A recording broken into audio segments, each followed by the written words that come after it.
The La Liga starts August 13th on ESPN, and it starts with Valencia in action against Getafe. They kick things off, that game live on ESPN Plus at 3 p.m. Eastern. Welcome Sid Lowe back to the show.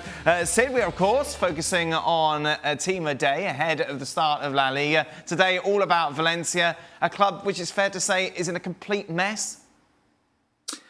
Well, it's a club that's got difficulties at the moment, yeah. Of course, there's a social fracture between the fans and some of the ownership group. There's a sense that obviously some of their best players, because of the financial situation, have had to be moved on. There was the breakdown after the departure of Marcelino. I think there's a hope now that the force of personality of Jose Bordalas, who's just joined as manager, may try and bring the club together. The curious thing, of course, is that Bordalas, when he was manager of Getafe, was the key reason why a new rivalry was building between Getafe and Valencia, because those games have been so edgy and so nasty, and now he's crossed to the other side. What the expectation, it's got to be at least top 10, hasn't it, Sid?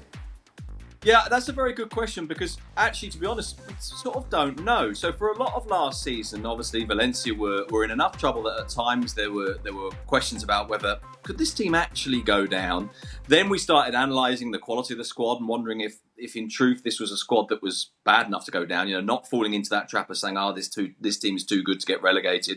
And you started wondering if, maybe they are bad enough to go down. But actually, I think the squad was strong enough that it should have been around about halfway anyway, maybe even slightly higher. So I think this season, even if there aren't huge additions, and it doesn't look like there's going to be very many of those, I think you're right. I think with a sense of purpose, with a clarity of idea, if they get it right, then yes, this is a team that should expect to be in the top half of the table. And who would have thought we'd been saying that, say, 15, 20 years ago, Sid, Valencia, one of the big boys in Spain.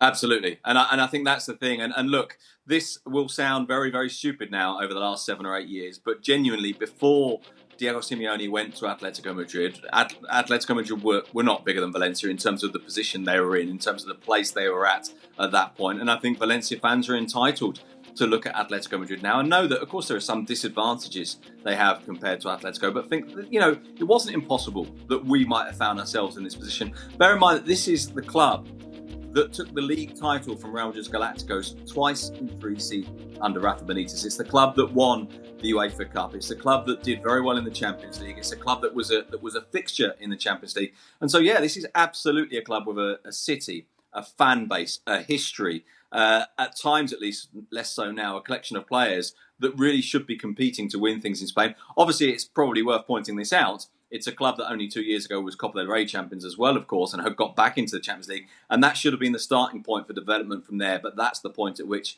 things started to really kind of break down. Away from the football, Sid, what a city. Yeah, it's a brilliant city.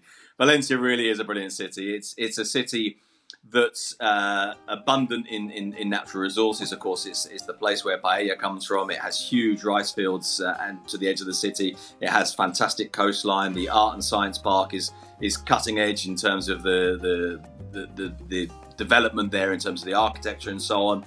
The project that they did to basically use the riverbed is wonderful. The old city streets around the cathedral are fantastic. It's a great city, and it's a city with a real identity, a real confidence about itself, fantastic climate. It's a brilliant place to be. But then, obviously, as through the course of these 20 club kind of portraits, we're going to be talking about lots of cities that are brilliant, because Spain's a bit like that. Well, thank you very much for watching ESPN on YouTube. For more sports highlights and analysis, be sure to download the ESPN app. And for live streaming, premium content, and let's not forget as well, ESPN FC 7 days a week. Subscribe to ESPN Plus.